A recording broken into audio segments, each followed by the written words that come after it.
Let's talk about buying a home in today's market. So we know that interest rates are a little bit higher than what most people want them to be. Sellers aren't trying to sell their house right now, and you're probably on the fence about whether it's a good time to buy or not. Look, I completely get it. I'm in the same boat. My wife and I just had a baby, and all of a sudden we need a bigger house. So my wife wants us to find a new construction, at least 4 bedrooms, a yard for some privacy, but here's the catch. We currently own our house we bought in 2021, have a really good rate, and I don't want to let that go. So in this episode, I'll be sharing my personal story to help you figure out if buying a home is the right move for you right now. I'll also address the question that everybody's asking. Does it make sense to buy a house when rates are much higher than they were a few years ago?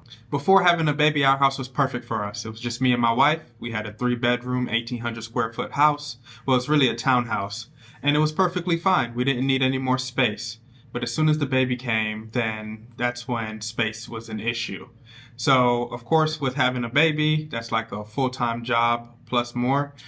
So a lot of times we have family over that's helping us out.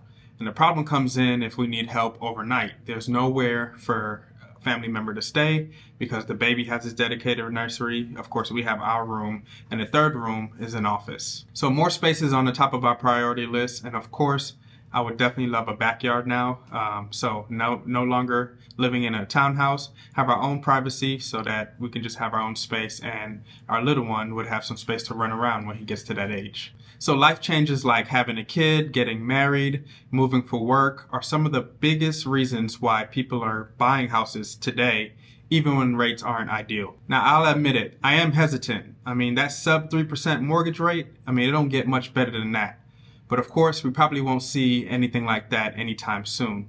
So I am a little bit torn because I don't want to trade my sub 3% rate for the rates that we're seeing today. But the reality is, when you need to move, things like interest rates become less important. And what's most important is that you find something that fits your family needs and your budget. So here's our strategy, and this isn't for everybody. We are planning on keeping our current home, but we're going to turn it into an investment property. So we're going to rent it out. That way we can keep that low rate that we already had, and then we will have somebody paying off that mortgage for us. So at least we get an investment out of it and build some long-term wealth. Financially, if you're able to do this, I'd highly recommend it. This has been something that my wife and I have been talking about for a while, so we've been working towards it. So here's the thing, rates go up and down. You can always refinance later when rates drop, but the one constant is that home prices continue to rise. Now, I really don't want to say marry the house and date the rate, but you can really marry the house and date the rate. If I wait for the perfect interest rate, I might miss out on the perfect house.